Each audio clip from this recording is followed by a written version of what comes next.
Hello, everybody. Today is Tuesday, and it is not. It's not. Okay. Monday, idiot. It's Tuesday, and when they're going to be listening to it, it's going to be Tuesday. But... Yeah, well, they're gonna. Okay, you can say you're listening to this on Tuesday. That's different from it's Tuesday. You're trying to build a viewer base, and you're lying to everyone on your second episode. I don't know. It doesn't help with credibility. Well, as everyone can tell, that what they signed in for, this is Q. Well, it's actually Tuesday Q&A. Okay. I'm your host, Flubb. Hearing the random rabblings and the shot calling already coming out from my personal captain and good friend of mine, Proud. Okay. Okay, I guess he's not a good friend of mine. I guess he's just my captain. I mean, I'm not gonna. I didn't have anything to disagree with. I didn't have anything to add. I have like half a slice of pizza in my mouth right now. You know, I'm just kind of feeling it. Gotcha. It would have been an affirmative on the chat wheel, right? Exactly. And the other voice you heard, followed by a "We need wards," I think, because I am the captain, and of course,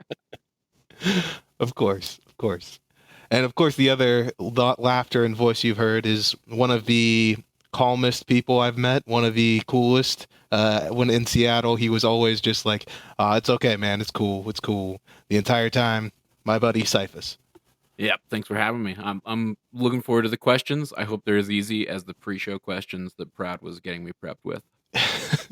There were some hot button topics. You know, they're real go-getter, I guess. I don't know a better word. Every real thought-provoking questions. That probably wasn't the word. Thought-provoking is good, though. You know, things that you really need deep Dota knowledge to know. Exactly.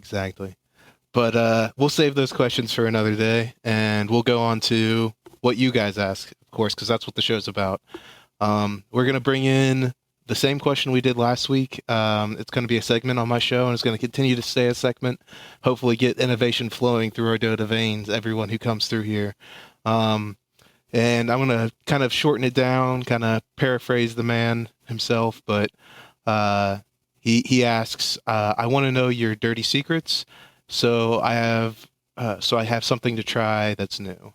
What crazy item builds do you have for specific heroes that go against conventional wisdom?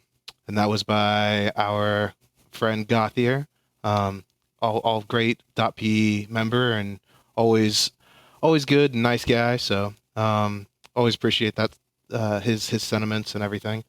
We'll move on to Proud, get his views on this. What do you have to say about this? Yeah, let's get the good one first. So, as we know, I'm a dedicated Deso Lone Druid player. On some people, that would be taboo, I guess. But for me, it's just like, how the fuck? Like, that's the only is good. So I would first say that. Beyond that, I feel like anything that I really like, I like it enough that I just scream about it until it's not a dirty secret, and it's just like me saying, this is what should be done, and I echo chamber myself, so I'm like, this isn't controversial, this is standard. So like my jug build, I don't think I see anyone else go Phase, Aquila, Vanguard, Yasha, Diffusal, Manta. Like, I think that's just me, so I guess that's a dirty secret, but it's not really a secret, I don't know. I've always been of the opinion, don't have any opinions unless they're strong opinions. You know what I mean? Like, if you're gonna do something, fucking, like, stick to it. Don't be shy. Like, fucking, like, that's your shit. If it's a dirty secret, then you're probably not sure about it, in which case research that before you do it again. But that's me. I don't have any. I just have good builds that are uncommon. You're never self-conscious about it. You're just like, yes, this is it. If I'm self-conscious about it, I will like put more work into it until I'm confident about it. Okay. I agree with that. But like, there's times where like, I mean, I introduced like Sniper. I was 100% on it, but you have to slowly dip your toe in. You have to bring people to that. You can't just like bring it to a boil. That's one thing where I would agree. Like, I think if I played Sniper support, there was no situation where I wouldn't be like, oh, guess what, guys? This is good. I've been so tempted to try your Sniper support in a pub, but I still haven't brought myself to do it. Well, if you have teammates, man, It's worth it, but like I wouldn't go in if you're just like doing it by yourself, like in a pub. Nah, it's too risky, man. It's too risky, even for me. Yeah, that's what I fear. But I can't really think if I have anything like that, like any supports that like anything like a sniper support. no, Maybe I mean, Wraith King. Oh, there's no, not. Sven support. I fucking love Sven support. I don't play it anymore really, but like, yo, go a Sven with like Tread's armlet. Like that's fucking fun. Well, wasn't Sven listed like by Valve as a support for a long time? Yeah. I hope Like not. also a support. Well, the thing was when it switched over, at that time in the Dota universe and in Han, um, it was kind of like it wasn't uncommon to see that hero kind of play that supportive role because I think his mana costs were lower, and you could kind of match it up with Kunkka. There's actually a really funny thing that who was it? It was what old Fnatic was like No Tail, Yeah. Trixie, all those guys from that came over from Han a while back. They used to run a combo that was basically the Heroes of New Earth version of Kunkka, Sven, and just like another stun. So like Lena, and they would just like go on one area and just stun the shit out of it. And they just have Kunkka and Sven start everything. They would actually be the supports, and the Sven would stun, and then the Kunkka would just stun on top of that, no matter where they were. And it was really successful for a while. So I think that kind of like brought that over, and they kept that as like a support for that reason. It almost feels like any hero with a stun could probably work out as a support. Yeah, AoE stuns are pretty good, turns out. Yeah. Making sure people don't move and don't do anything is super nice. Super It nice. feels like there's just a real low bar to be a support these days. I mean, I don't know. There's so many heroes that are so good now that like, I mean, I wouldn't do it now, but you know, like 3 patches ago, Sven support probably like, you know, there wasn't a I guess like Kunkka's not too incredible anymore, but you know, I don't know, a hero like Lion or I don't know what supports are fucking good, like Pudge. I would never say a Sven support would be anywhere near as good as a support Pudge, right? Like that's just worlds of difference between those two heroes. But I don't know, like if you're in a shitty pub and you need to carry, like play an Iron Talon support Sven. Fuck it, let's go for it. All right, that's a good one. So Iron Talon supports Sven. Now, Cyphus, what are you feeling on this? I like Proud. I don't have a lot of dirty secrets, but for very different reasons, and that's because I'm still learning this game all these years later. So I'm always trying to play properly. But the only thing that came to mind for me on this particular one, and I'll admit that this question has coaxed me into going, okay, maybe I should try some different things, especially if I'm going to go into a normal match, have a little fun. But the one thing I've been doing that definitely goes against the grain, I think, somewhat, is I've been building the old Mask of Madness build on Faceless Void still whenever I play him. Really? Wow, interesting. Because it's easy, dude. 2K supports in a Chronosphere, that's just like farming another creep. Yeah. So get him in the Chronosphere, activate that Mask of Madness, and then I go a little more traditional. Then I guess not really all that. I mean, it's traditional in that, yeah, I guess they still pick up, Voids still pick up Diffusal. Mm-hmm. So I'll usually go Diffusal after that. And then, you know, depending on what the game dictates. You don't go Mask Maelstrom like an adult? Nope, I sure don't. I mean, I do. Yes, I get Maelstrom sometimes, but not if I'm just dishing out the damage. No, I just take him like a single target core. Okay. Well, also, are you playing it as a carry though? I mean, there's that whole spectrum. I run him off lane usually with the intent to play him utility off lane. But if I feel like we're not going to have a carry or like the safe lane is going to be outmatched, then I just start farming and I play him like a carry. So do you go like Iron Talon first then to like? Yeah, I'll still get Iron Talon in lane. I'll start with Iron Talon, or I'll start with like tangos, two sets of tangos and a stout. Or no, I do tangos, mango, stout, and then pick up the Quell in lane, and then I'll build that into Iron Talon, and then I'll from there. If like it looks like it's going to be one of those kind of shitty games, I'll just go for the Mask of Madness. Yeah. Flubb, is cursing allowed on your show? It is allowed. So if you want to curse, go ahead, buddy. Oh no, I've inspired it. I know. He's just so upset at what you had to say there, man. I'm not a cursor, I'll say. Mm-hmm. I don't do it that often. All right, Proud. I'm sorry. I don't do it that often. It's kind of foul and it's off-putting to a lot of our listeners. So Yeah. I mean, it's fine if you want to. I don't know. I care a little bit more about the brand than you do, I think. Yeah. Probably. No, but I've had stupid success with it though. Whenever I've done it, it is interesting, man. I could see how it works because you can go into the jungle kind of earlier with it. And kind of have like, okay, if my lane is complete shit, like if you're going into a like a Night Stalker has like a really good silence and you can't stay up there, so you need to go to the jungle anyway. You might as well get kind of good at farming the jungle and then have something to actually do damage in the chrono when you're actually doing it. So if in like the long run, if you're talking about like what you're able to do in those situations, even when you're countered, it may be the right decision. I guess I would advise against using that versus like Lena or something though. Just anything that can blow you up because that's classic Mask of Madness problem. Yeah. Actually, looking at it, I mostly lose. I farm a lot though. That's how I play Dota. Nothing really, just farm. Like win or loss, at least you had good GPM. That's all. Yeah, that's all. You just want to hear the jingle of coin. That's all you want. It is really satisfying. It's beautiful, man. I don't really enjoy that sound. I enjoy the mental sound I have from getting a gank off and being like, yes, I just ruined that person's day. This is great. So a little bit different, but whatever floats your own boat. But yeah, I will say, to answer that question, I will start trying to have some more dirty secrets to share. At which point, I feel like they become like dirty open secrets, I guess. But I don't usually do that. Usually, I'm like ripping off whatever Proud's jug or Proud's PA, and then just spamming those at my skill level and redirecting people to Proud when they find out that, or when they disagree with the build. I just let them know at Proud Dota. You're a good man. Well, see, for me, I feel like I may have dug myself a hole. I feel like I'm pretty innovative. I'm not the best, but I do have some really random ideas on how stuff can work.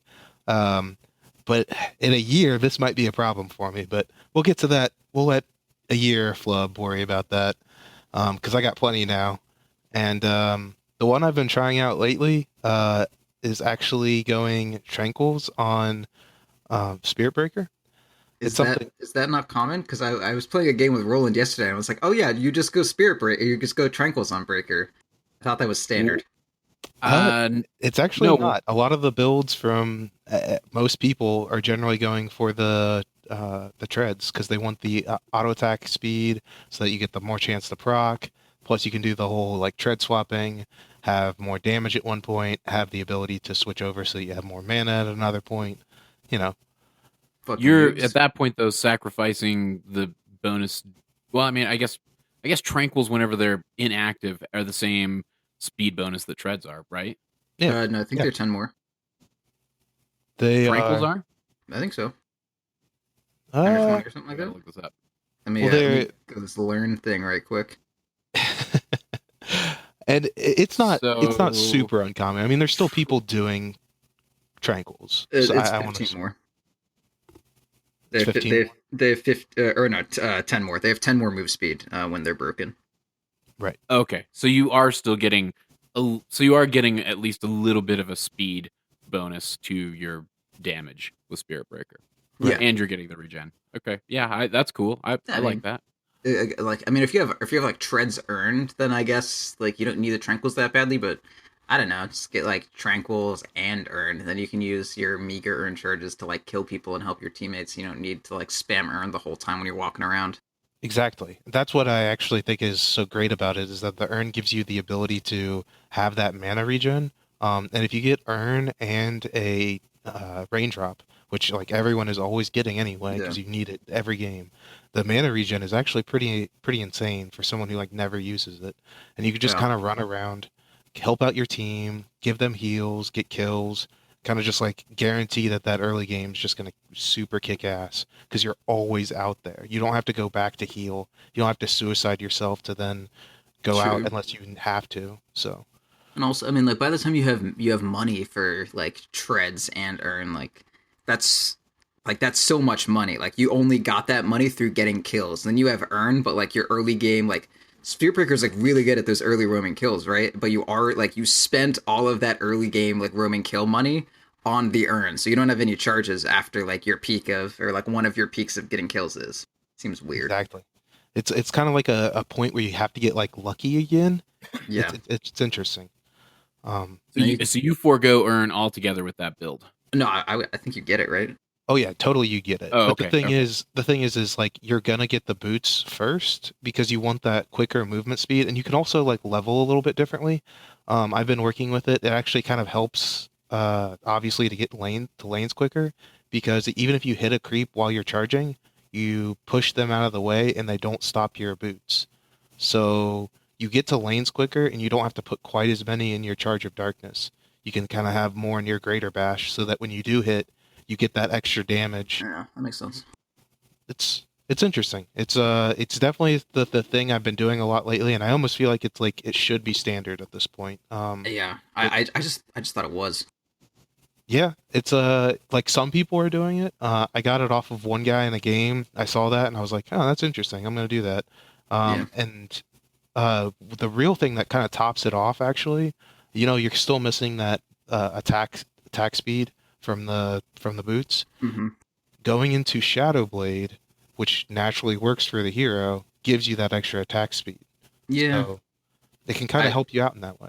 I figure I don't know. I'm still kind of torn about the Shadowblade on Spearbreaker. I kind of feel like I really like Echo Saber on the Breaker. Like if you went like Tranquil's Urn Blade Mail into Echo Saber, like you get most of your attacks in through just like the double attack every 5 seconds. Yeah. And like attack speed doesn't matter too much. It's just like Echo Saber deals with 100% of the time you're like attacking, but I don't know.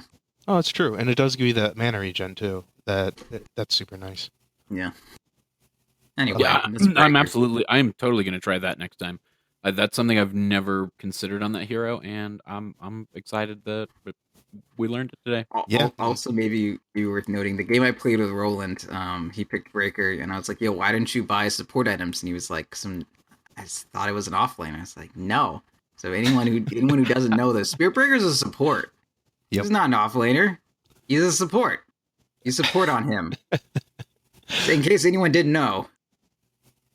Yeah, I mean, technically you could play him in the Shut offlane, up. but no, get Out of here.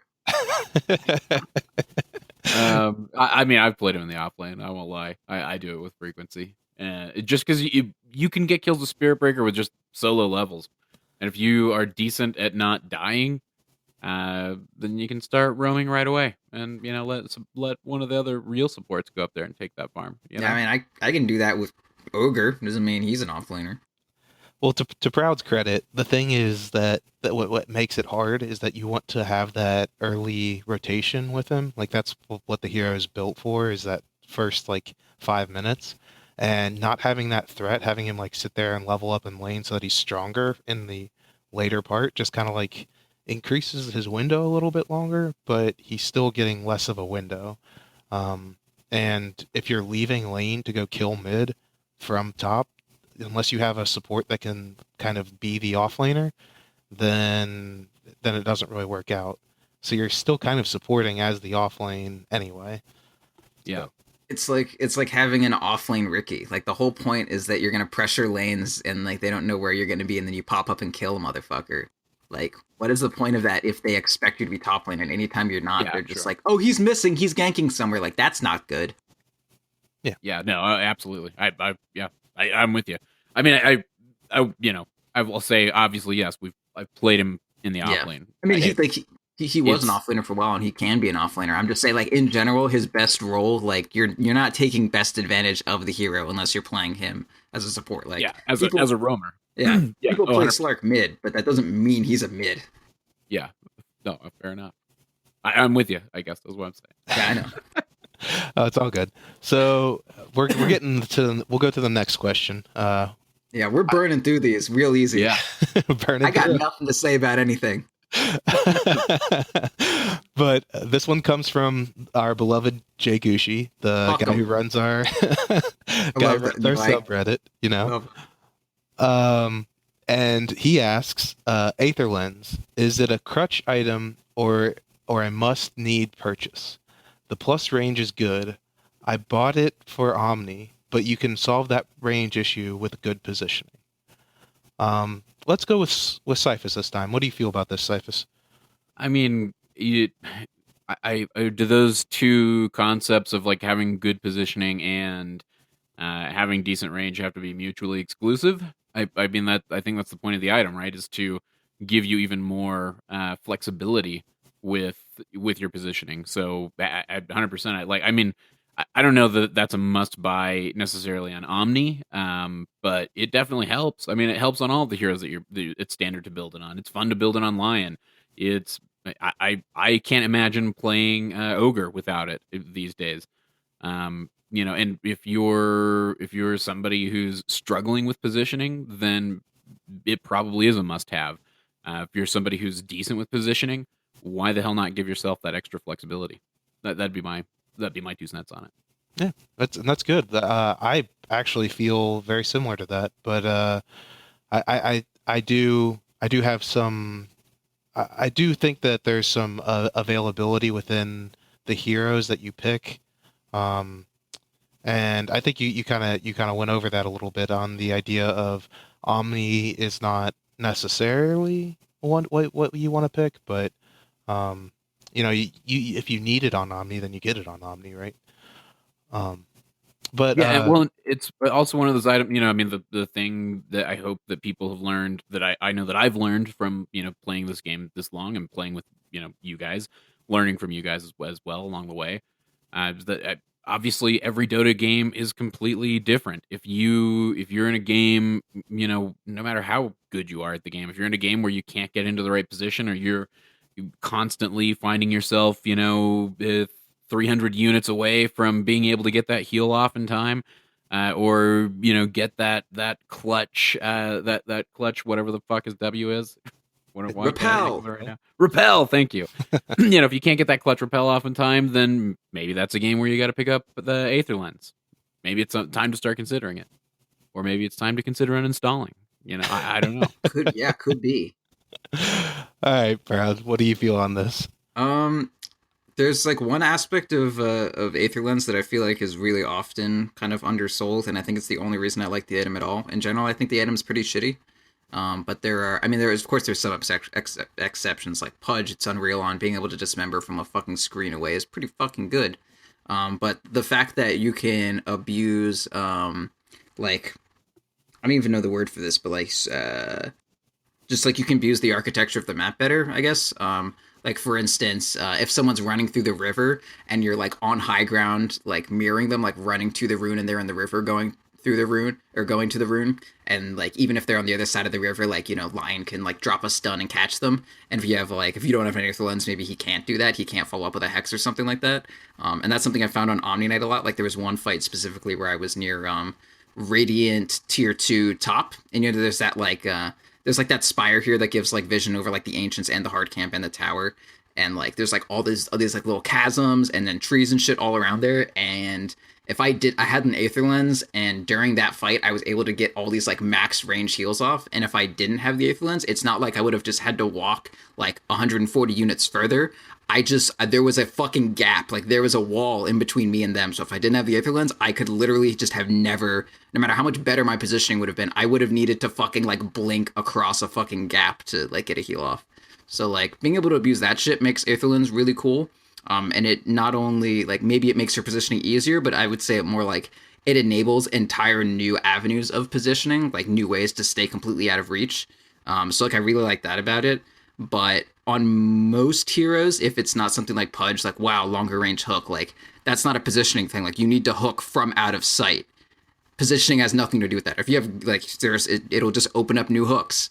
But if it's something like, I don't know, like Lion for the, or I guess I'd say Omni Knight. Say again? How about Venge Swap? Venge Swap, that's that's pretty valid, honestly. Like it opens up new swaps. Like for defensive heroes, I think it can be really good. For heroes like Lena, where you want to just like it's like really hard to get in range for the stun, or the stun is such a long windup, you need as much like leeway as you can get for it. But I don't know. For like Lion, I always feel like you'd be way better off with like a blink or a force staff or whatever. I don't know. Like if you need to keep your body away from combat, I think it's pretty good. Like if you're what fucking hero is that?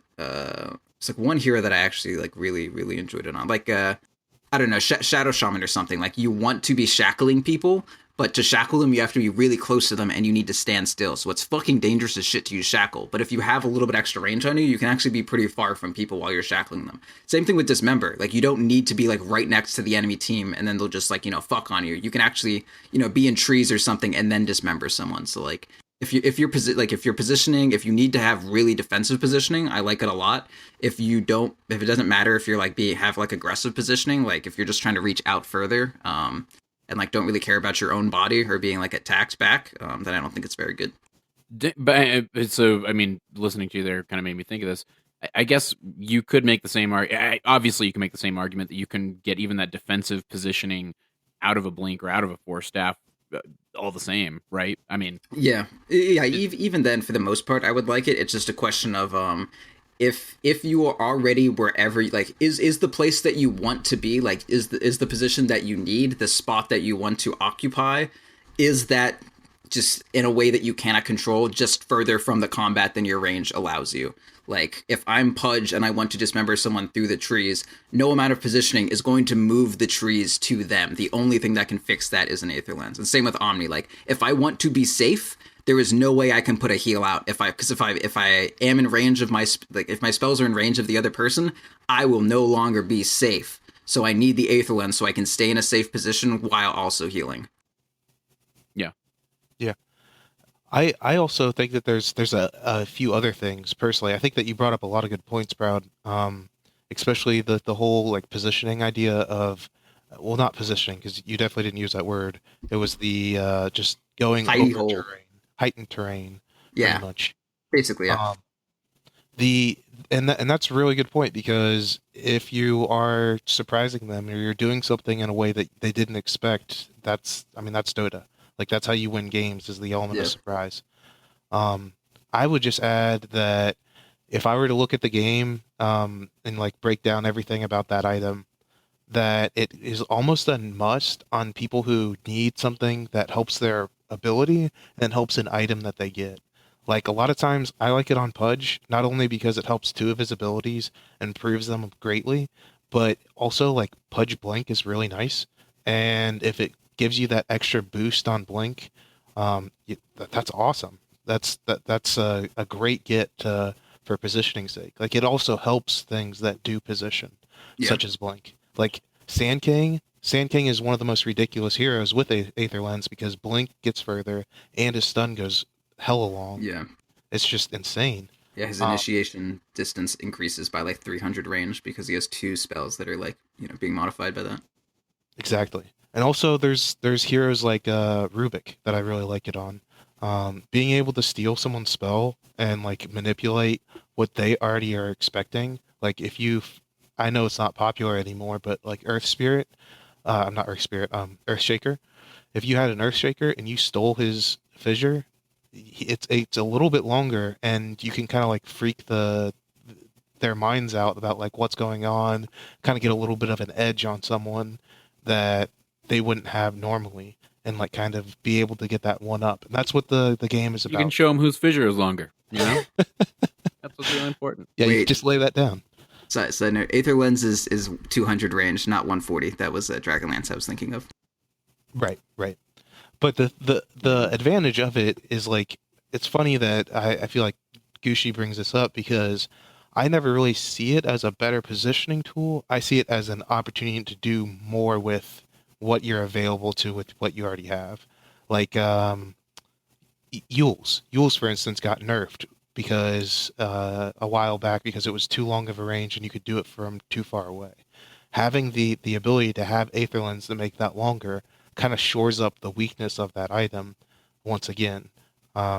Now it's a lot of money to shore up that weakness, but if it already works together and you already want that item on that hero, like both those items, like something like Lena, then that's a great get. And it's not about positioning for them; it's about helping multiple things, not only positioning. Yeah. So I feel like it's a difference from like a blink lets you just shape the fight any way that you want to, and it can like instantly teleport you into a state where like, okay, we were back here, but then we all blinked forward, and we just so happen to have an advantage right now. So like, at this like game state, we win. But Aether Lens is something like it allows you to do the same actions you were doing before, but from like way more safety. Does that make sense? yeah, definitely. Plus some spell damage. Yeah, plus, well, I hate the spell damage on this, because, like, Int gives spell damage now, and Aether Lens gives mana, but not Int, so I'm like, is this, like, how much better is this than just, like, some Int? How much Int would you need to get the equivalent 5%? Yeah, I don't know, I think it's, like, 13 is 1% or something like that, or 16? So 65? Yeah, it'd be a lot. I mean, yeah, I guess what can you...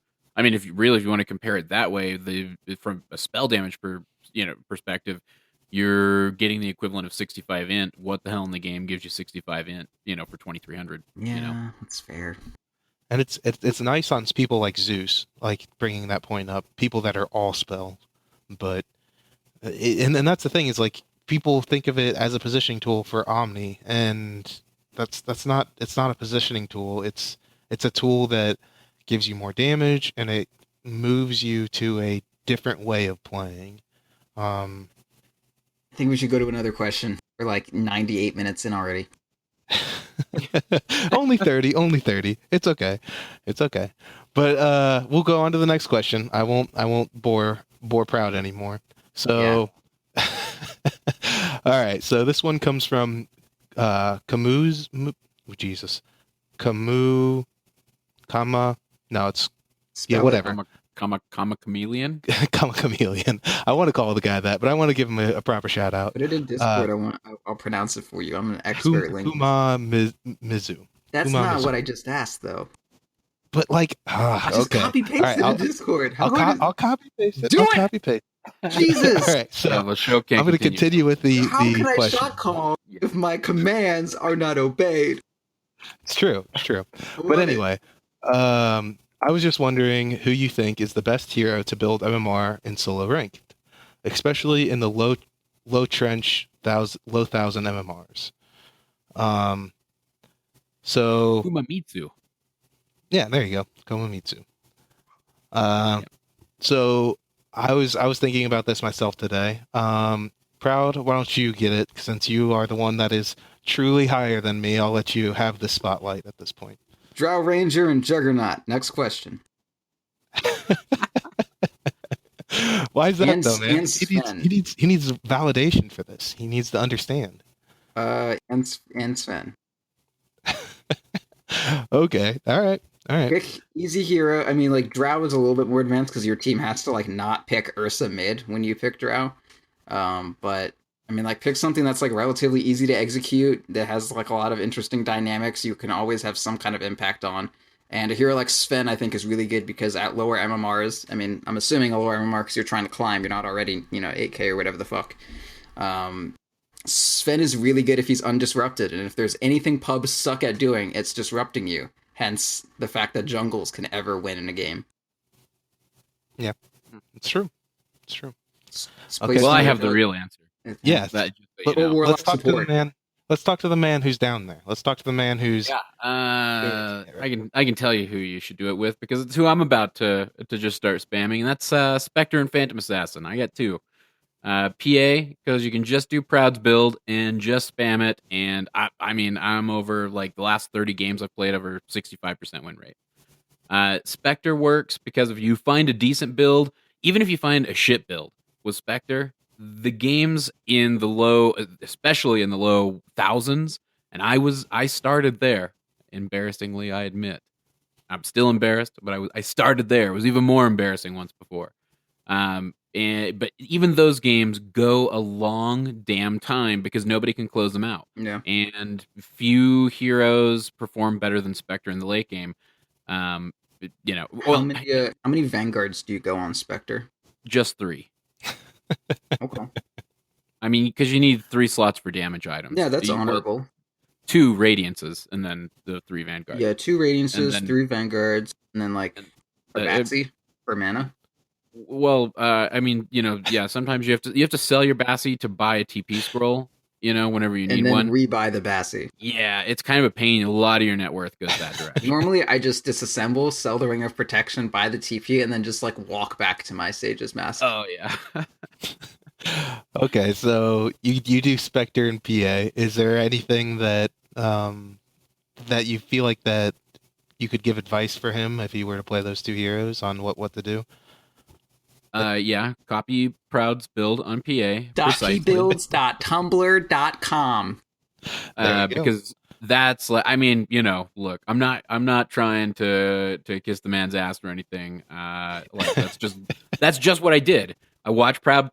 I literally watched Proud play PA one game.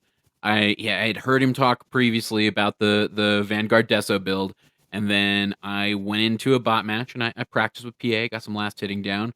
I went into a normal pub and wrecked, and then I went into another normal pub and wrecked, and then I went into 30 some odd games in ranked and wrecked 65% of them because it works. Because it's awesome. And even the games that you don't lose, they're still usually fun because people are saying things like, why don't you have lifesteal on PA? You have to have lifesteal on PA. And I say, no, you guys are noobs. Go. Yeah, dude, 2013 was such a funny year. Lifesteal on PA. What the fuck?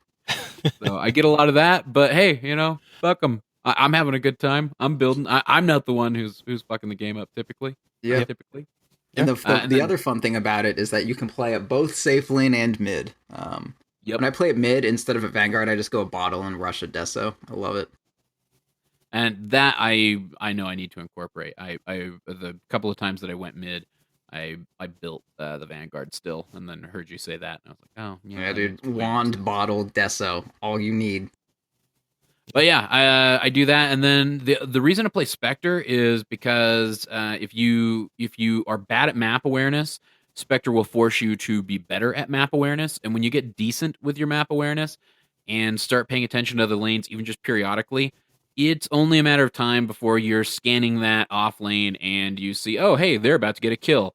And then you ulti, and then you steal the kill, and then you start getting even better at just getting back and doing the reality rift back into the safe lane. And you have a really great time. People get super pissed, but you're farmed as fuck, and you win the game. That's what happens. The other thing I really like about Spectre and pubs is like if you have an issue with like you like to play carry, but you always like throw late game, like you just have one stupid death and the game's over. Play Spectre, because even if they kill you, they will die in the process. See, where'd my support friend go? He's just all on the Proud train now. Like, oh no, yeah, you know what? I've been having fun playing carry. I've been like it's too much damn fun. It's a good time. It's I'm winning doing it. I'm winning way more than I was ever winning when I was playing support. And I have stats to back that up. So I'm gonna keep doing it. I got you, Flubb. Warlock and Venomancer. Those are the heroes you play. Not you, but I mean like the third person you. The third person. The non-gendered third person, like everyone play Venomancer. Man, I love Venomancer. Just press R, die, collect kills. I do like Venomancer, but for mine, and I do love Warlock, but I don't generally suggest them to play. But yep, I was gonna say Pudge. I was gonna say Pudge. Just be native Proud. I play Pudge. Go Pudge, go Lion. Like Lion, people always shit on Lion because they're like, "Oh, I'm so bored of this hero." He's so good. He has 2 main stuns that are like 2 of the best stuns in the game. Then he has an ultimate that just like smacks someone across the face and says, "No, I get this kill." And then he has a rechargeable mana pool from the other ability. He's fantastic as a support player. He shores up all the things that you need so that you can spend your money on wards. He's like the guy to understand how to start buying wards on. But go mana boots on him if you're gonna play him, for the love of God. Yeah, wait, mana boots, Ring of Regen for your later fort staff. If you really need the HP regen, just get a Ring of Regen. Like that's enough. You only have 7 health anyways. Like, why do you need Tranquils? Yeah. Eh. No, you don't need tranquils. I started having way better Lion games the moment I stopped buying tranquils and started buying the fucking mana boots, because it's more. I'm supposed to be playing a support. Like, that's such a tranquil boots are a selfish item that you don't necessarily need to build on most supports, I would argue. If you're getting harassed at all, if they have any harassment, you have to have tranquils with Lion. Otherwise, you're not going to be available enough to be able to sit around and survive the team fights. Like, I feel like Lion is one of those heroes that is capable of harassing even if they are being aggressive, because you just back up behind the creep wave and start draining their mana and punishing them that way. Yeah, I mean, you can also just stun them and then drain all their mana too. Yeah, my point being, like, if you're getting harassed, like, just back up. I mean, like, Lion has so many issues with dealing harass anyways. Like, he's such a tiny boy. I feel like I agree that if you are like trading a lot, then you do need the tranquils. But I feel like once you get the farm for tranquils on like a 5 Lion, like, that phase of the game is going to be over. Or you could have just bought like another set of Tangas and not been like a no mana boot hero. Yeah, but you guys are just some greedy carry players. Like, no, I say this as somebody who played Lion. I think I have more games on Lion than anybody in the world. Yeah. Hey, when I only support when I'm a hard 5, Mr. 4 roamer. Well, maybe. I hard support 5 all the time in my solo. It's just I believe it. I'm just saying, there's a plague on Hakuna Marana where I will find myself at 13 or like 23 minutes asking, "Hey, who has mana boots?" And everyone's just like pings their tranquil boots, and I'm like, "How the fuck do we have no mana boots on this whole fucking team?" But tranquils, man, they make me feel so good inside. And then Flubb's like, all right, and then he walks around with 2 pairs of boots. And I'm like, God damn it! I mean, it's the play, but still, he was on Pudge. It's fair. I have built tranquils on Lion a couple of times whenever I was gonna for move speed. That I'll say is maybe the only, like, that maybe even more so than the Windlace and tranquils, man. Just so good. Well, that's what I'm saying. Windlace and tranquils is stupid super fast. Yep. You need the mana pool online. Like, it's not even about helping your teammates. Like, once you hit 11, like, you just actually don't have, like, you need to cast Earth Spike and then Finger of Death and then like Mana Drain before you have mana for a Hex. No, see, that's where you're going wrong. You Earth Spike, then you drain all their mana as much as you can, then you Hex them once, and then you auto attack one time, and then you ult. That's a great strategy against target dummies. Well, no one's going to be TPing in like that. It still takes 4 seconds, and that's going to be about 4 seconds. The team fight concerns more than one hero. Well, you don't like team fight in that scenario. You gotta. I mean, you hit everyone with Earth Spike. You gotta get multiple people. You gotta get the Earth Spike Ravage. I mean, you gotta learn how to play Lion then. If you can't Earth Spike Ravage, my friend. The enemies aren't lioning up. You're playing it wrong. Yep, exactly. You gotta get at least 2 people with a Lion. Lion has a tiny mana pool, and that's a fucking fact. 420 for Finger of Death. Blaze through that mana pool. All right. Well, I think that it's okay if you go the other way. Just don't. Okay, if you're gonna go in the beginning, grab as much as you can into Earth Spike. Grab 1 point into Sheep, and give yourself a mana pot in the beginning. I do completely agree with that. I can't stand when people will get 1 level of Spike and then go Mana Drain.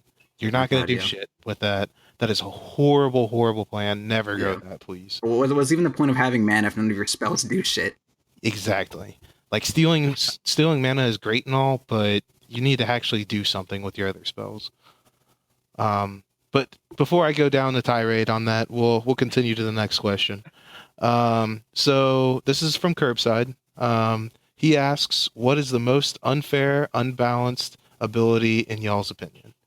I know I asked this last week, but I thought it was pretty good, so we're going to give this a go again with you guys. So, who went last time? We'll just go with Proud this time. Proud, what do you think on this one? The most, like, imba weird-ass ability in the game? Yep. I think Hook's pretty stupid, but it's fine. Like I'm kind of glad that it's in the game, but I do think it's like pretty dumb. Like the fact that a whole game will turn just because of like some hook. Like any hook that is like through some fucking trees and it's just like, well, that's the game. Like that feels kind of shitty. But I mean, it's like that's Pudge, right? Like that's okay. That's just like a fact of Dota. I hate techies. Everything about that here is fucking stupid. Yeah, I agree with And you there. Chronosphere. But I mean, is that are they overpowered? I don't know if I would call it overpowered. I would definitely call it mispowered. Like it should not be like techies should not like nothing about techies power distribution is good. Like the fact that 5 people can die because we didn't know whether or not they had like mines there or not is just stupid. Like I don't care what kind of excuse, like, well, you shouldn't have walked there. It's like, well, we gotta fucking walk somewhere at some point in our fucking lives. Like sometimes it's just gonna not work out for us that we tried to go somewhere and then we just lose. Like I hate. It's just stupid. It's just not a good way for power to be distributed. Yeah, no, I'll agree with you. I also do agree that, like, Roland was complaining about Pudge last week and how like you can rot yourself to death. Like with him, you just hit a button and you die immediately, no matter what. You die. Yeah. It's dumb, and it does more damage than anything for its level for a like non-ultimate ability. It's insane, Yeah, and he comes back quicker. And there's like a techie's like you're trying to last hit, and then he drops a bomb on you, and you're like, okay, I'm getting kind of low, and then you go for another last hit, and you just suicides. You're like, well, I had 400 health, and now I'm dead. Like fuck that. Yep. But it is such a long cooldown that I don't know. I get what you're saying, and like, and I think you guys are 100% right that it's ridiculous. It's ridiculous damage. I mean, it's a pretty limited radius. It's a pretty long cooldown. I don't know. I've never thought of that ability as being super overpowered. That's for sure. I wouldn't even say any of these things are too strong because like techies isn't even good right now. I just like I wouldn't even say it's ridiculously overpowered. I would just say it's ridiculous. Like it's just a ridiculous thing. Like, yeah, it might suck, but it's still fucking ridiculous. Like, it's just stupid. And if Roland's going to complain about rot, Jesus. You're right. Suicide's like, I mean, it's in the name. Suiciding is too good in this game. Honestly, like, that's something that everyone is aware of right now. Like, the amount of shit, like, you watch a pro game, there are numerous suicides happening every minute. And they are purposeful and they are winning games.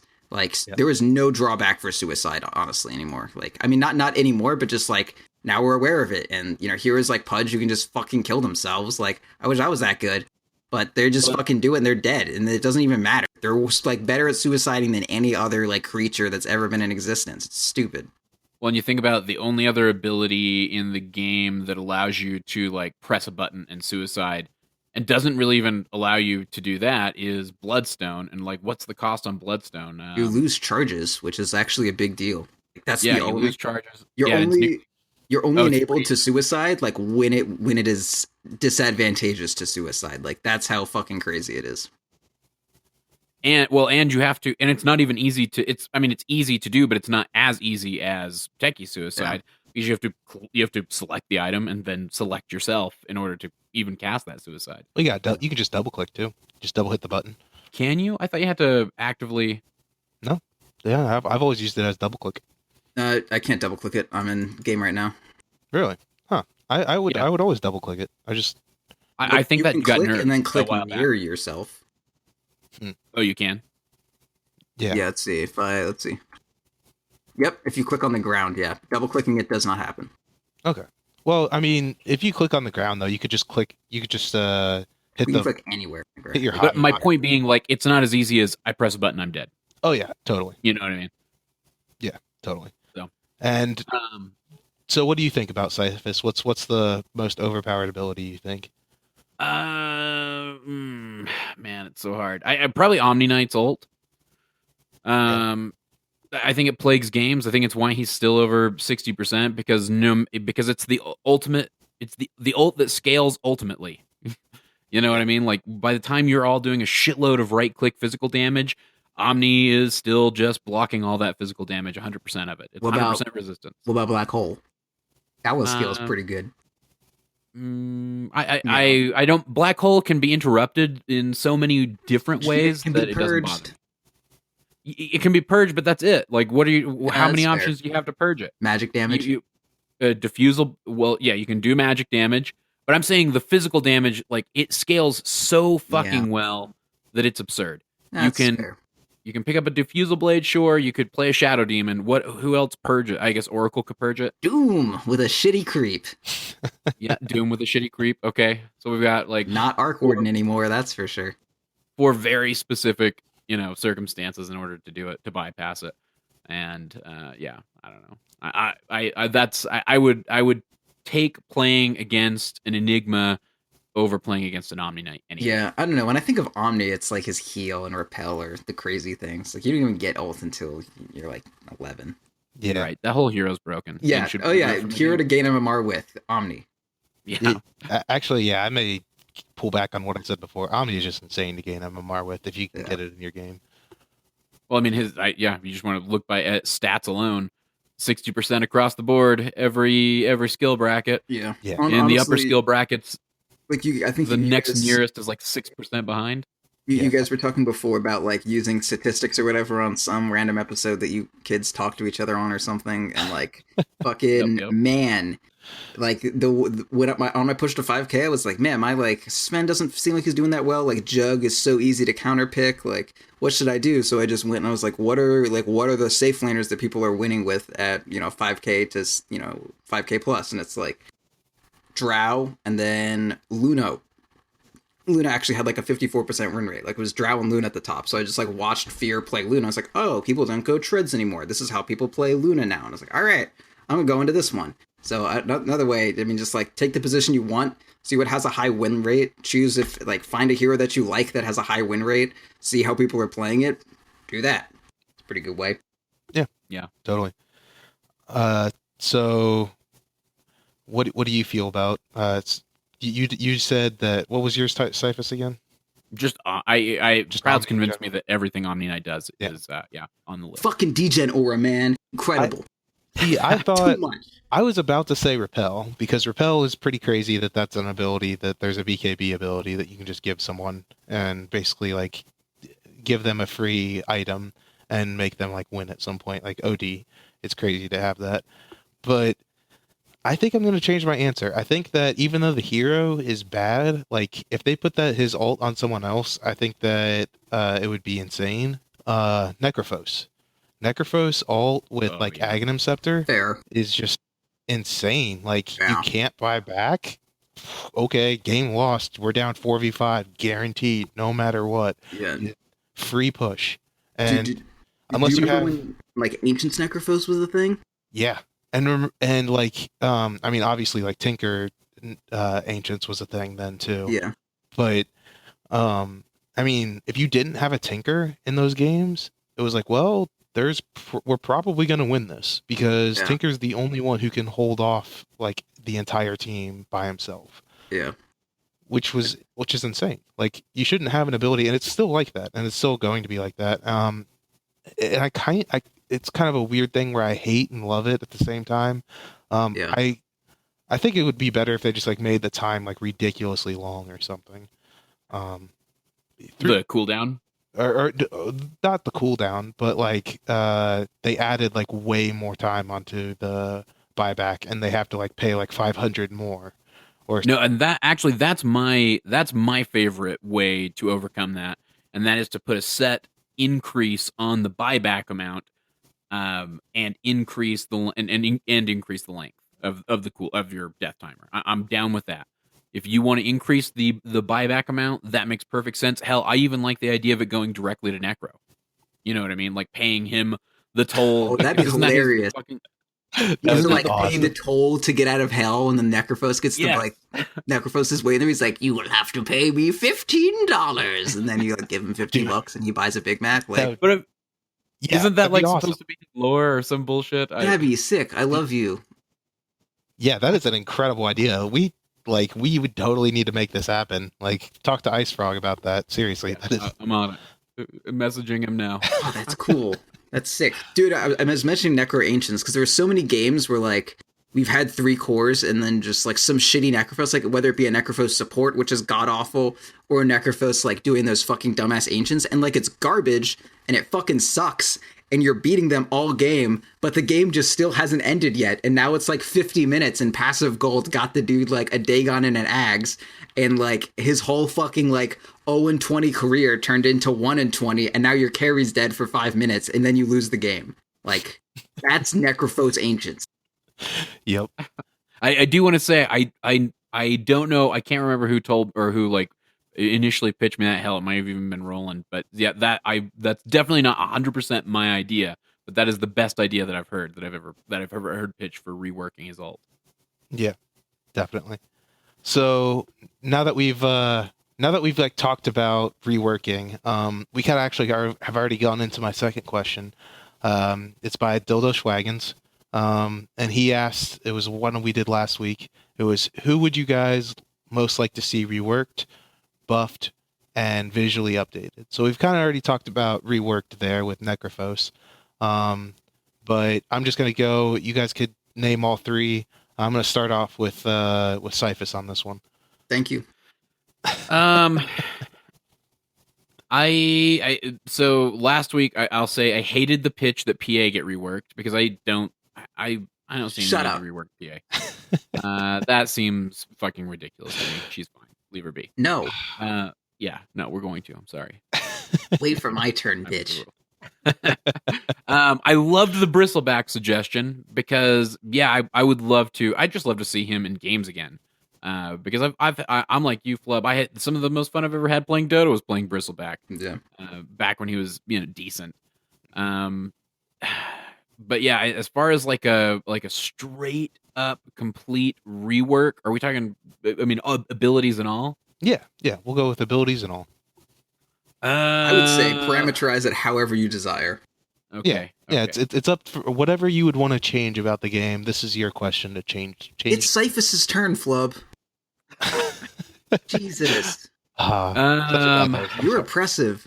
I am. Go ahead, buddy. Oh, it's so hard. I would. I'll go if you don't know anything. All right, go. I'm all right, rework Phantom Assassin's crit. Phantom Assassin's crit is the stupidest, most immature ability in the fucking game. Oh, 15% chance she kills one in one shot. Like, fuck that. Who came up with that shit? It's so fun when it lands. Yeah, it is. It is the most immature joy I ever got out of this game, and I will laugh if you ever watch me on stream playing PA, that is the most I will ever laugh. And it's like a weird laugh. It's like, and it's like I'm just in disbelief that anything happens. A Crystal Maiden who hasn't had any farm all game. It's a lion. Yeah. It's some poor weak bastard like that who you're just preying upon, and you just send that. And the best is when it's a dagger. Yeah, you know? when you're like sieging base and you're just tossing daggers out, and it's just like, whoa, he's dead. See, like every time during practice, I'll be sitting there and I'll be like, all right, I need to pay attention to whoever's going to initiate on us. All right, wait.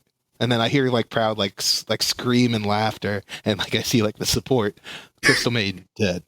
I'm like, oh, okay, that's what happened. It's the best. I want a highlight reel of that. Anyway, yeah, like that thing needs to be reworked, because there have been so many times, like earlier when I was playing PA and trying to get her to work, like I'd do some team fight, or it'd be like me and Flubb trying to kill someone. Like I remember like specifically like diving this timber saw, and I was like, all right, we just got to get him and get out real quick. And I was just like, okay, next hit. Definitely gonna be a crit. Next one's totally gonna be a crit, and it just so happened I didn't get a crit, and we literally lost the game because 15% chance wasn't like 20. Like it's just that's too low a chance. Yeah. So you think that she needs to be worked so that happens more frequently? Her I don't know. I wouldn't want to make it like Juggernaut crit where it's like totally cut out like that. I don't know. Like maybe even make it how to say, like in like League of Legends there was like Master Yi, and like every 7 attacks he gets like a 200% crit or something like that, or like a double attack or something like that, like something where it was like way more reliable, like after like 5 attacks, so it would be like at the end of every Phantom Strike or something like that. I don't know. There needs to be like, it just can't work as is. Like that something needs to be done. I like the idea of her getting like a big old crit kind of deal, but it can't be like, whoops, didn't get a crit, that's done. Like that can turn a game so hard. Yeah. It's also the other way too. Like it's so annoying as a support. Like I know you guys love it on your end because you're the ones who are doing it, but playing a Crystal Maiden or like a Dazzle or something, it's like, okay, well I could have saved myself, but yeah, you just got one shot. Yeah, no, it sucks. It's really stupid. Yeah. Yeah. No, I only enjoy it so thoroughly because it happened so frequently to me. Yeah. Yeah. It's, So you're getting your whatever. penance back. Yeah. It's my comeuppance. All right. Should do pure Um, damage I- too when it crits. Exactly. Make it just that much more unfair. Just I don't know what to do about this hero. Her dodge is fine because it's like consistent. It's a 50% dodge. Like that's fine. Radiance, like if I miss an attack on Radiance and a killing blow, like that sucks. But coup de grace, you fucking kidding me? All right, Cyphus, what's your opinion, buddy? I'm gonna go Skywrath. I was trying to decide between What? Yeah. I want to rework Skywrath. I want him to be more interesting. Oh my god. All right. Well, you don't like his like spammable spell, or I like the I like the spammable spell. I What? don't know. I feel like he's What? too. I feel like he's too difficult to get to be useful later on down the road. Okay. In the late game, I'd love for that ult, and his ult. That it's such a huge mana cost. It's such a huge mana requirement. It's hard to combo with him. I don't know. I want to rework. I Yeah. want to change things. He's fine. Flub, I'm glad this is your show. Well, I can see what he's saying, but I generally enjoy the hero, so I don't really have any hatred for him. Right? Took me a while to understand him, though. He was definitely one of my worst supports starting out. But like once you find that fine line for mana, once you find that fine line for just generally being there, so you don't like explode, he's really fun, and he is the like true glass cannon of supports. So I feel like I would miss that if they took away like someone who's so supportive but has so much damage to offer as well. But that's And just he's so fun to combo too. Like you get a clockwork hook into like Skywrath ulti. That's so much fucking fun. Oh, I love that shit. And like if you ever play Skywrath against an offlane Timber, holy shit! I played like the last time I played Skywrath support, I was against this Timber and like I had fucking like 20 kills on that motherfucker. Like I was carrying the shit out of my team just off how much I fucked Timber. It was great. Well, all right. Maybe I'll pick Skywrath and do a Timber next time. It's been a minute. I think you want to rework Clinks. Yeah, that's who I want to rework. I think so. So I have someone I don't think I mentioned it last week. I think I went with someone else. But Gyro.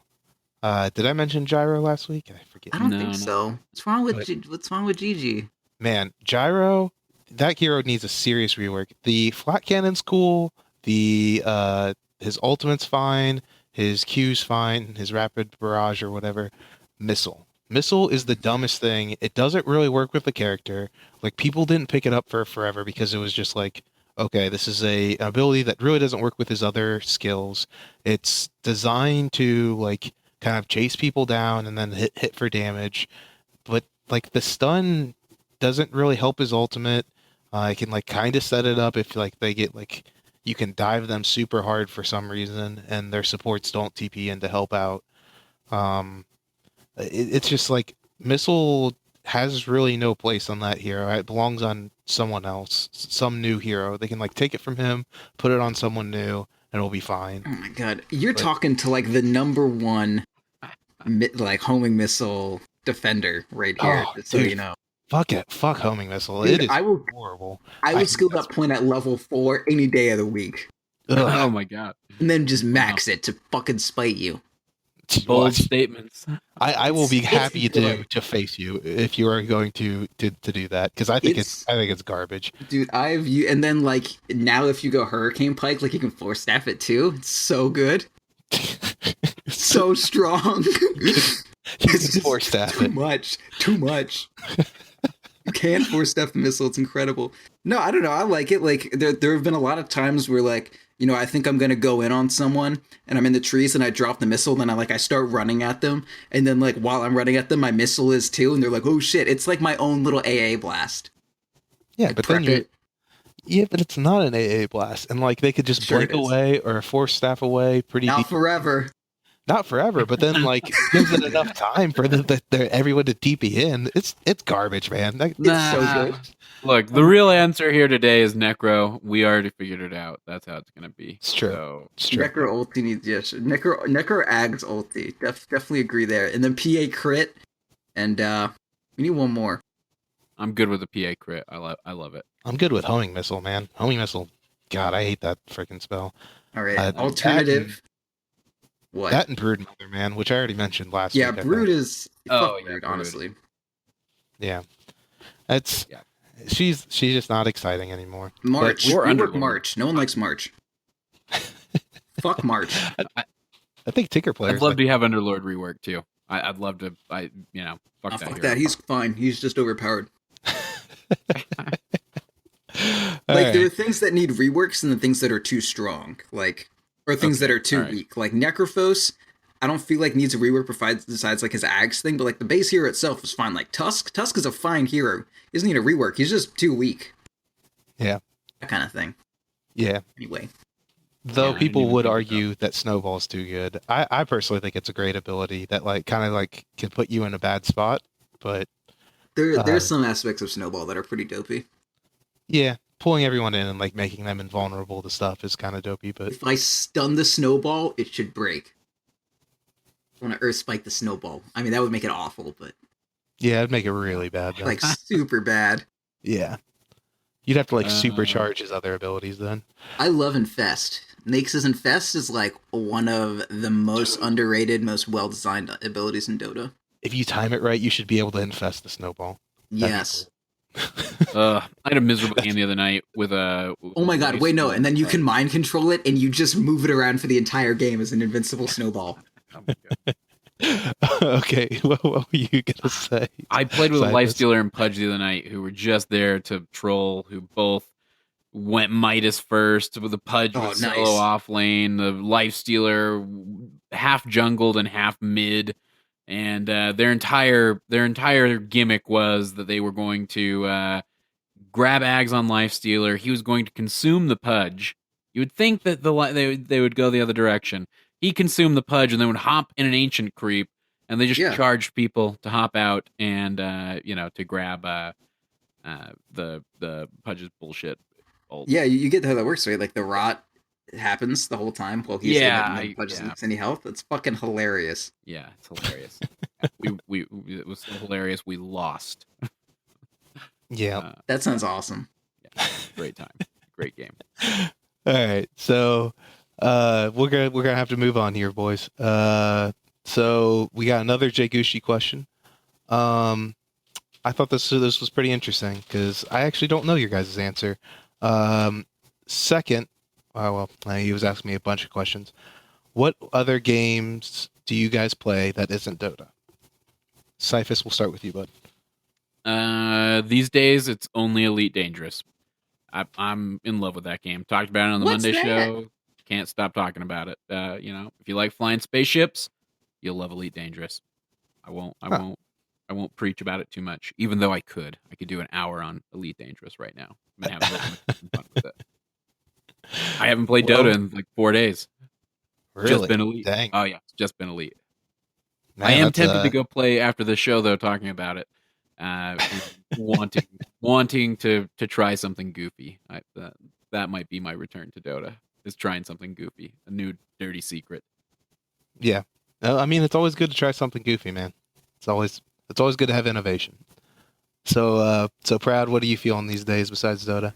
Dark Souls, and I've been playing the new Pokemon and Fire Emblem. But yeah, pretty much besides Dota, I'm only interested in anything made by Miyazaki, the Dark Souls director, which excludes Dark Souls 2 because I didn't really care about it that much because it wasn't made by Miyazaki. So it's pretty much Dark Souls, between- and Dark Souls style games.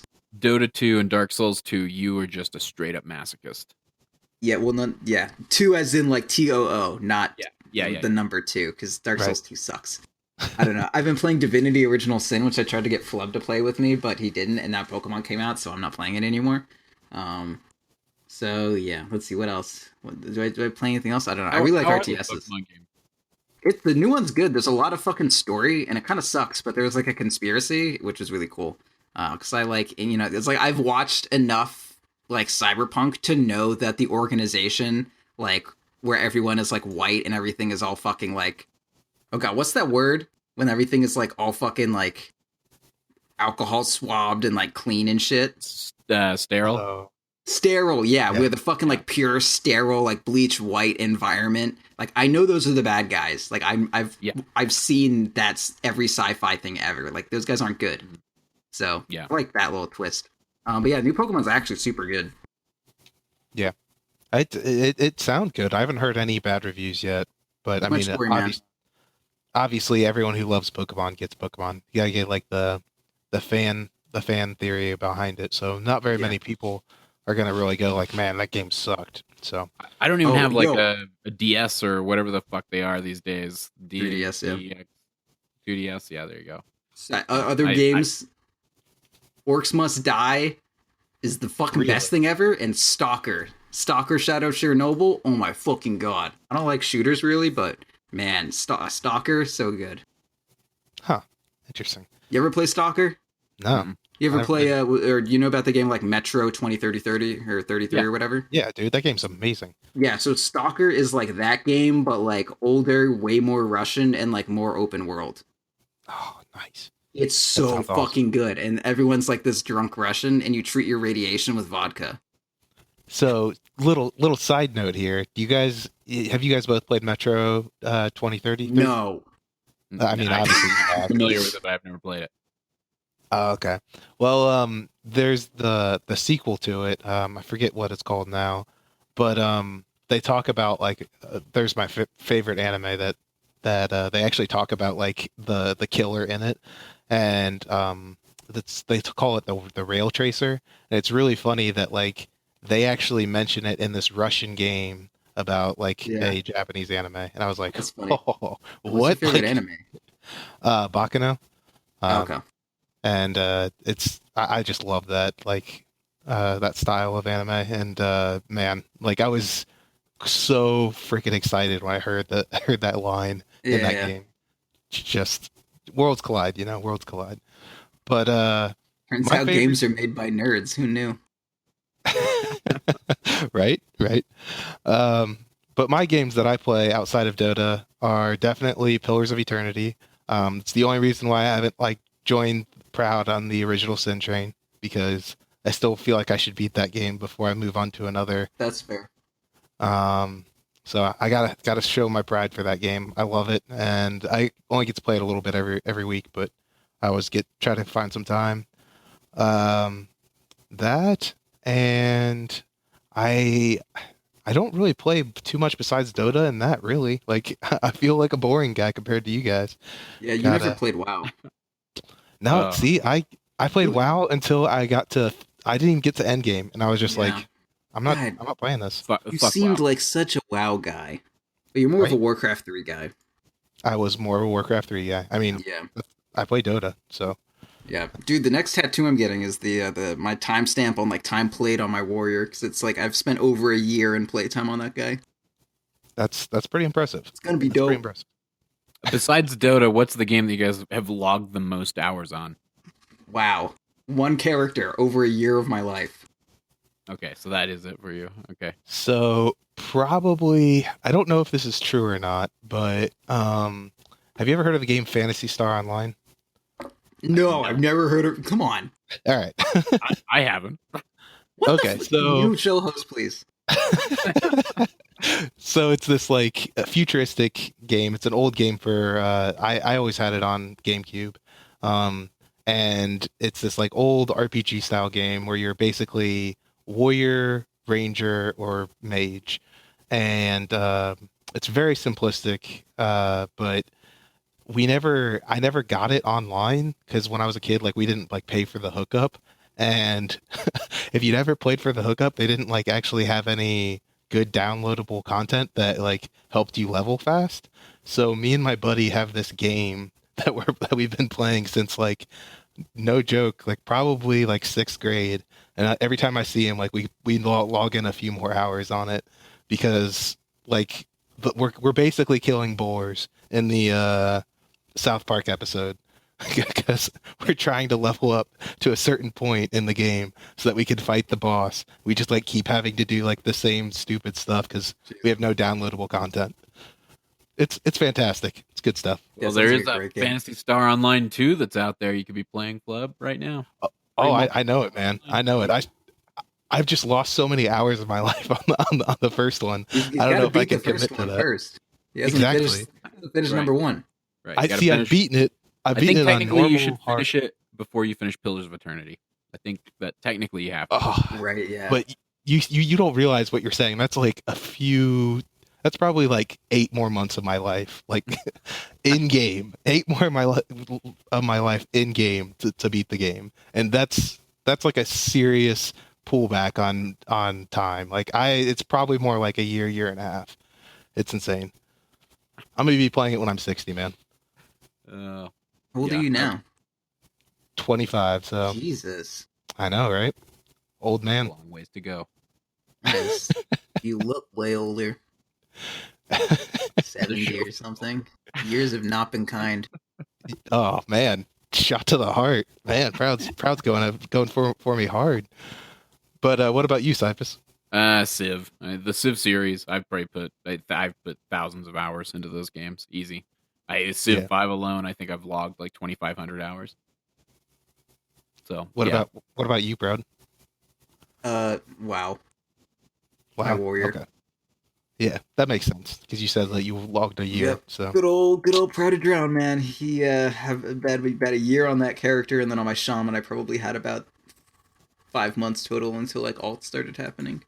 But yeah, I've got maybe more like probably 4 months on my shaman, but about a year's time on my warrior. So it's seen me through my whole life, basically. Jesus. Dang. Yeah, yep. Man, from 8th grade until 8th grade till I was maybe like I want to say like 20. I was playing that warrior. So good. Man, that's a long time. Yeah, dude, that one character. Yeah, I can't get into MMOs, man. I just like even though I played Phantasy Star Online, like I can't get into actually true good MMOs for some reason. Yeah. It's very I don't know. I don't get I guess I don't get out of those games what other people get out of those games.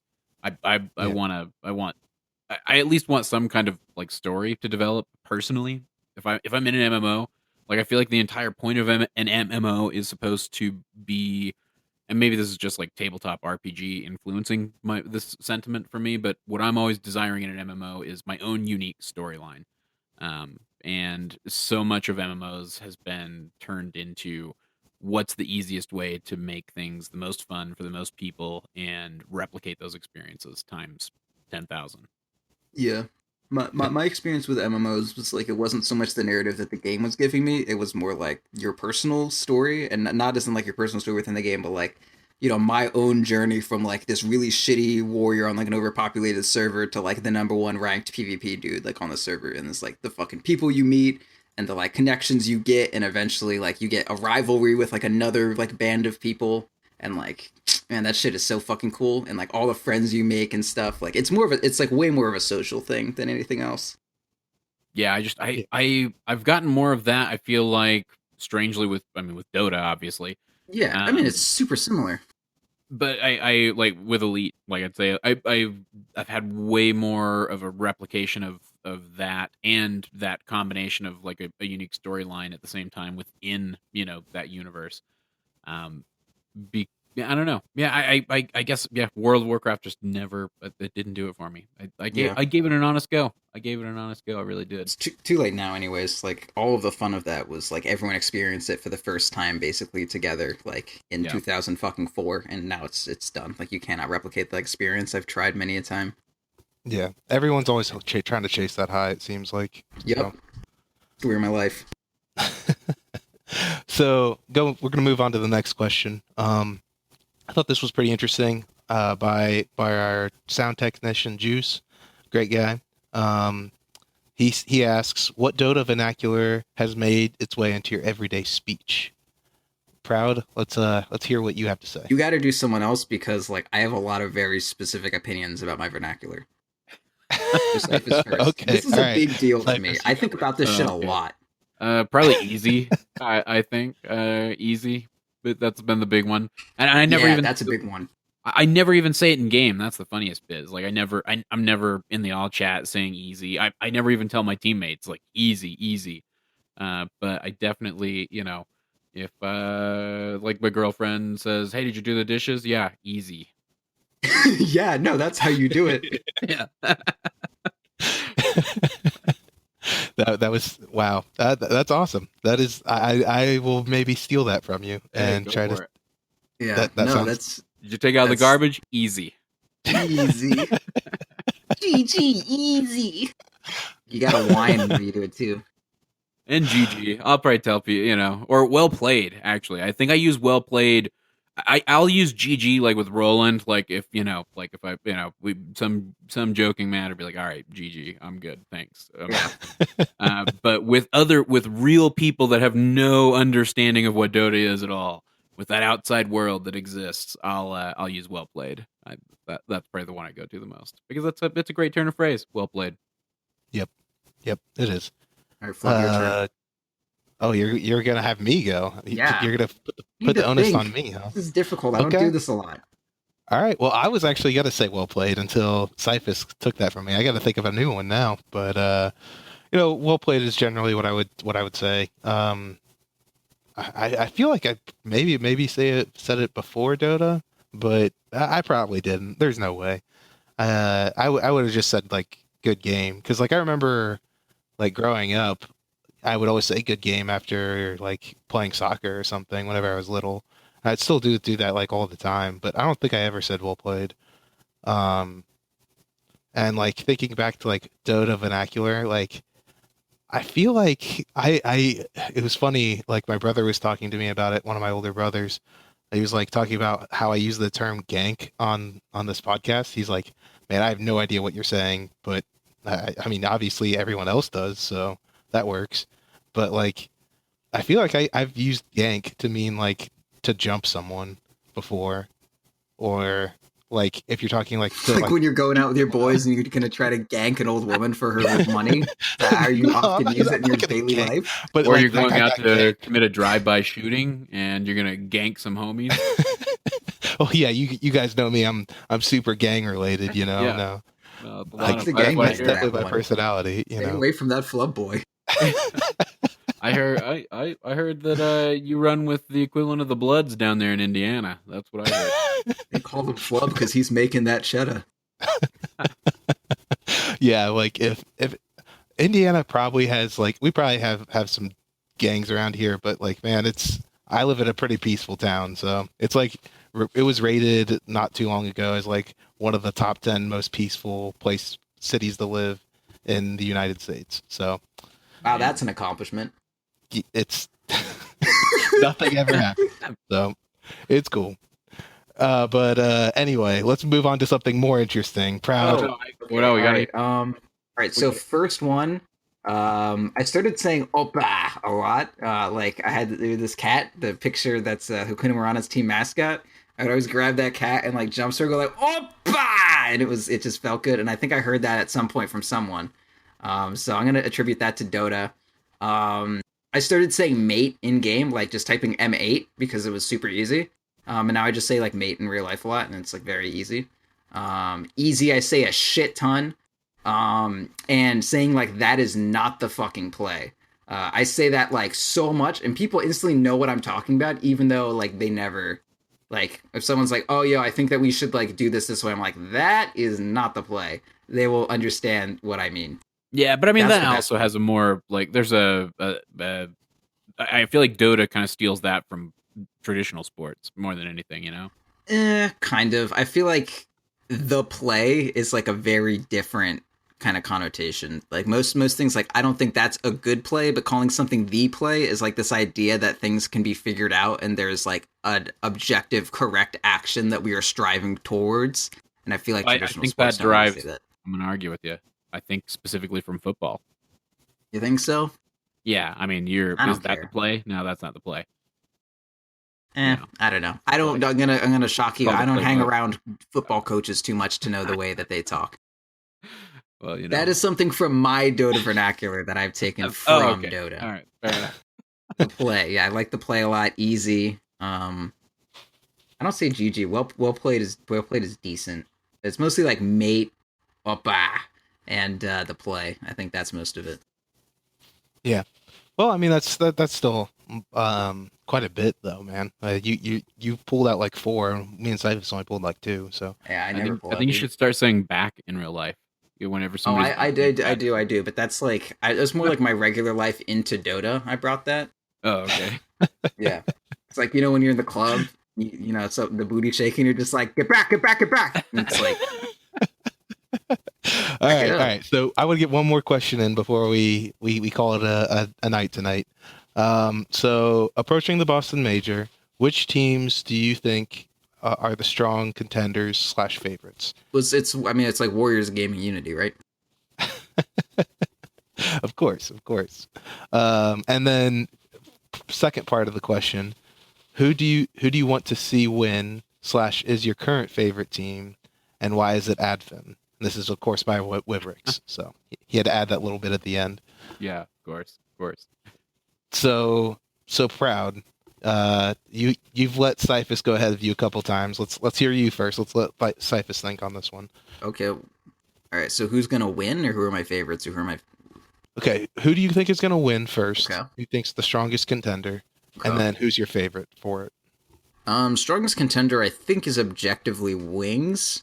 Only because Virtus Pro won the last tournament, and if there's anything we learned from TI and Na'Vi winning like a summit or whatever, and then just like getting totally shit on, the last thing you want to do is be like an overall decent team and then have a good result before TI. Like, there's no team that is not going to prepare to beat Virtus Pro. Like, they play a fairly specific style, they play fairly specific heroes.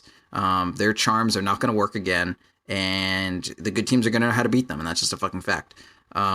OG is decent, but I don't feel like Anna is specific enough, or Anna, whatever, is specific enough, like, or good enough a player to not, like, be able to be figured out. I feel like Wings is just, like, they're that medium between being so absurdly good and being impossible to, like, plan against, that, like, the fact that they have a target on their head doesn't hurt them or, like, help them. It just, like, it doesn't mean anything. Yeah. I mean, EG and OG are good, but like EG is like imperfect for sure. They're like not a perfect team. But Wings is just good. Like sometimes they lose games, sure, but I mean I don't think there's a better team than Wings. Yeah. Definitely. Cyphus, what do you feel on this? Yeah, I think everybody is kind of in that camp. Although I guess every time everybody's in a camp, it seems like we're always proved wrong here in the Dota scene. But as far as like favorites, the teams I'm gonna really give a shit about watching, DC. After seeing, DC hasn't changed up that much since the last TI. They're being coached by Blitz now. It was cool to see them kind of rise to the top. Like I'd love to see them surprise everybody again or really pull something out for the major. I think that from like a narrative perspective, that might be the most interesting thing to see. And then just from a sheer like, I don't want to say fanboy perspective, but I kind of became a fanboy of Newbie over the last couple of like pro tournaments that I've watched, just because I started doing the player perspective when watching games in the client for those events, and SCCC, just watching him play mid was fascinating. He's so good. He's so mechanical. You know what I mean? Like there's not even every game we talk about how much variation there is in a game of Dota, and somehow he makes it look like, oh, this is just how everybody plays. This is how you play Dota.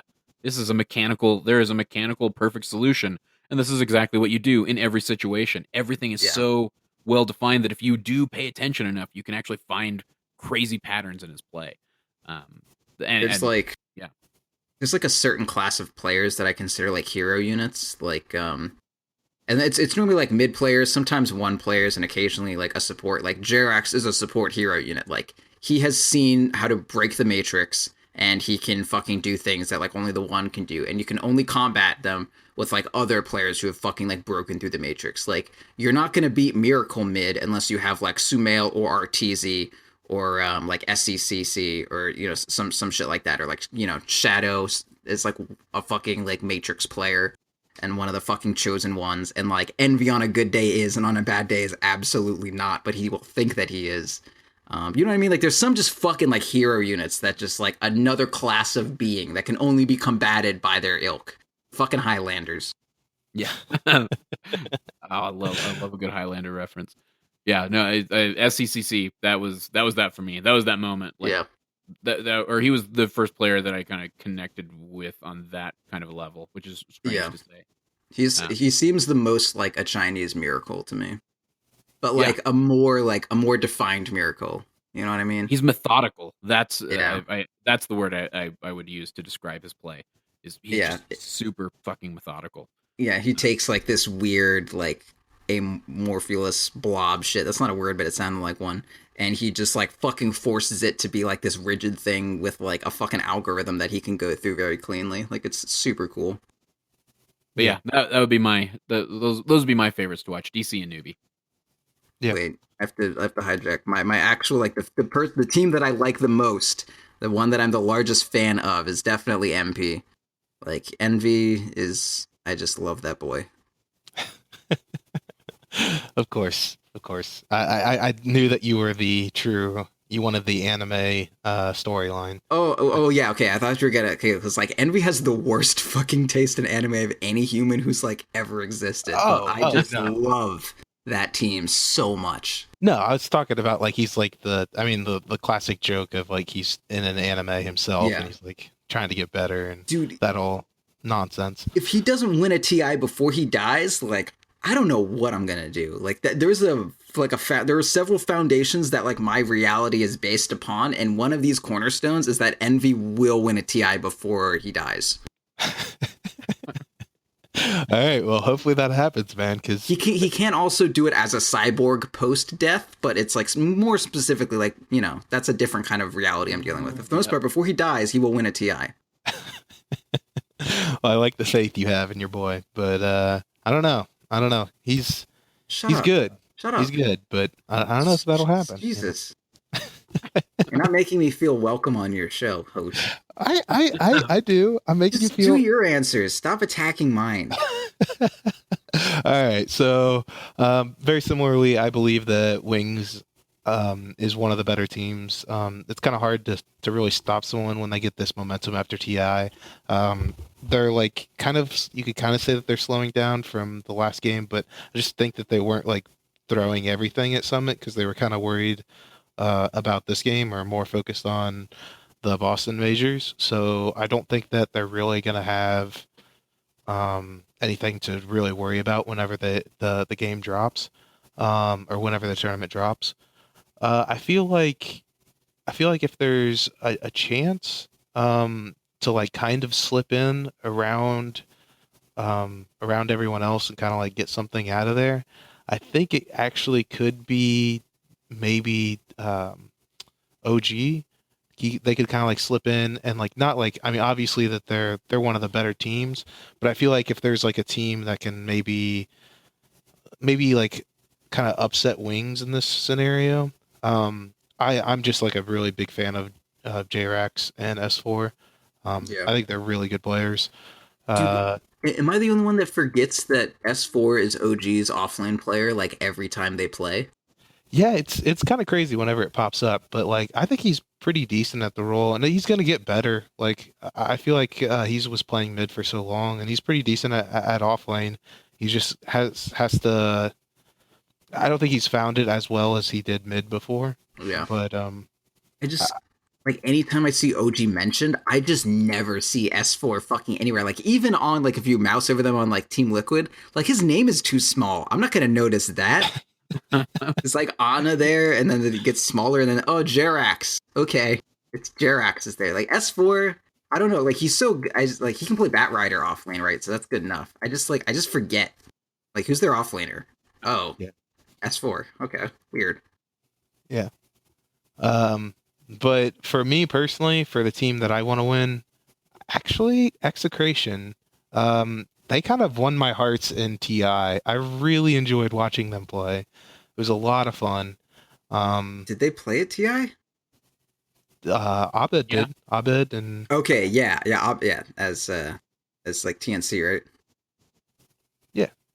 and just like a few other players on there. I just really I enjoyed watching them play. I just think that would be really fun to watch them win. I think it'd also be really cool to see like Team Faceless do well. Get Black and Ice Ice Ice. I like those two. Yeah, Faceless is cool. But like realistically, probably gonna be Wings, maybe OG. I feel like, and I mean, I don't think that like saying either one of those is like too crazy. Maybe Newbie too. I don't know. I just don't see Digital Chaos coming back at this point. Hater. I know, man. As much as I would love it, because like Misery's awesome, and Weeha's cool, and Resolution's cool. Saska seems pretty cool. I'm not a big fan of Moon Meander though. He's probably a good guy. I just don't like the style of his play, personally. And I think that he's a good player, but he's also different than Moo, and they're like still trying to figure that out. Like I was talking about it with Proud, and he kind of convinced me of that before the show started. And Evil Geniuses is just like one of those that's like, I mean, Proud said it best, right? They're an imperfect team. You know, it's not really, they're not really finding their stride like they were before, I feel like. So even though like I love Crit's so much. Yeah, So, Crit's very cool. I would love to see him do well as well. I also want IG Vitality to do really well because their 5-player dogfights. I just like his name, and I want to hear his name for as long as possible. Dogfights, like that's cool. I mean, as long as it's not like a dog fighting ring, but it's like, you know, two fucking like jets fighting each other. Like, oh, dogfights comes in, like that's a fucking cool name. It's pretty good. It's pretty clever. It's great, dude. Just say it. Say it. Dogfights. Yeah, dude. It's pretty good. It's good. Fights. Dogfights, like Jesus. Calm down, sir. Gonna set off the sprinklers. All right. So on that note, I think that we're gonna have to wrap up the show. Dog fights is, you know, obviously too good to, we have to end on that. Dog fights. Dogfights. It's great, dude. So real quick, why don't you tell them where they can follow you, and then Cyphus, you do it next, and I'll finish it all up. So Proud, go Twitter. ahead. My Twitter is Proud Dota. And I, you know. Yep. Okay. I'm at .p_Cyphus. Same thing. Same deal. All right. I like All Twitter. right. So, and then I'm at Flubb Dota. You can follow me on Twitter. How many B's are there in that? I was gonna There are 2 B's. It is Flubb with 2 B's. That is true. I needed to state that, otherwise people would be confused. Or for our Spanish-speaking listeners, dos pes. Yeah, you can't say doble vez. Flubb. Yeah, exactly. Flubb. Anyway, so you can also email us any questions, any concerns, or just, you know, if you want to tell us you enjoy the show or what we can do better, or More you have questions. questions for us. Yeah, exactly. Questions for the How show. many more questions you got, Flubb? You got a bunch of them. Yeah, we still got some more questions. I've kind of been like saving it for like certain guests and certain combinations. Was I not good enough for something? Well, no, you're fine, man. I just wanted to give you guys a chance for what you guys answered last week, because felt like there were some good questions there. Right. Yeah. We I probably don't want better. Roland and Ursi's secondhand garbage questions next time. I want fresh questions. All right, I gave you some fresh questions. They But I want them to answer. Spoiled. All right, so I got to close this up. So you can email us at defenseofthepatients@gmail.com. You can donate to us at our Patreon, patreon.com/defenseofthepatients. Please do that. Please give me money. We're rolling out some of those. I think at least one of them is up on the YouTube already. And like, Yeah. Proud, you finished one recently. Mine's been done for like a week, but I've been trying to find like the best way to like edit a video because I'm trying to splice in a clip of how to fucking last it correctly. I'm Anyway, I've got it now. I just need to render it, but I had to cancel it because we're doing this stupid show.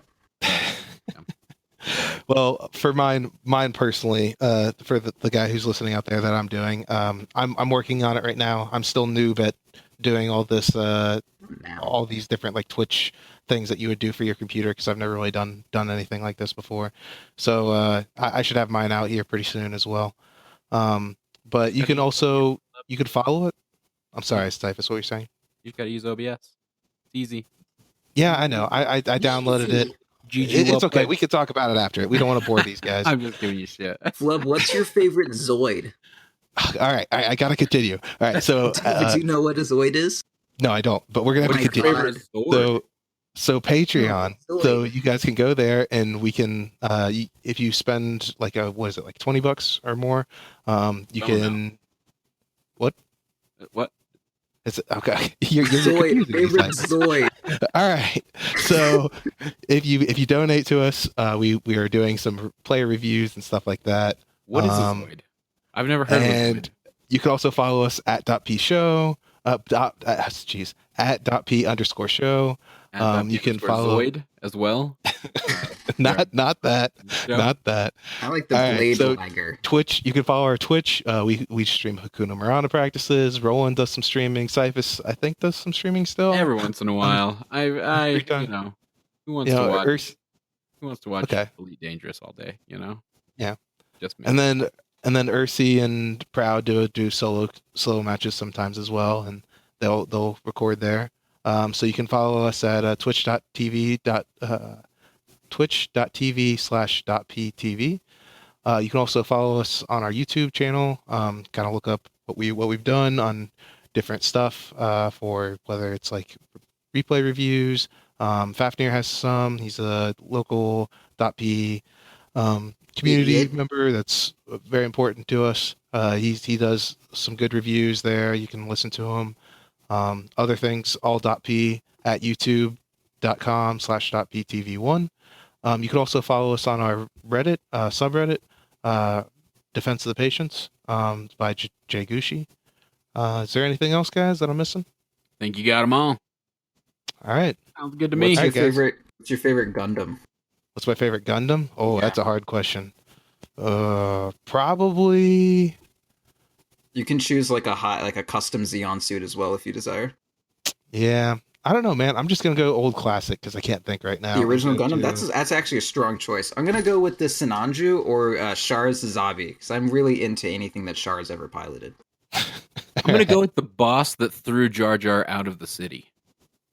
Nice. Right? The boss that threw Jar Jar out of the city. Nice. Yeah. That was close. You only were a couple letters off. Oh. I thought you said Gungan. Sorry. No. Close though. He said Gundam. It's all right. We'll figure it out. Gundam versus Zeta Gundam. We'll figure that out next week. That's the other game I play. So you guys, we're gonna end the show here, man. So all right, guys. So may your GGs be easy. What?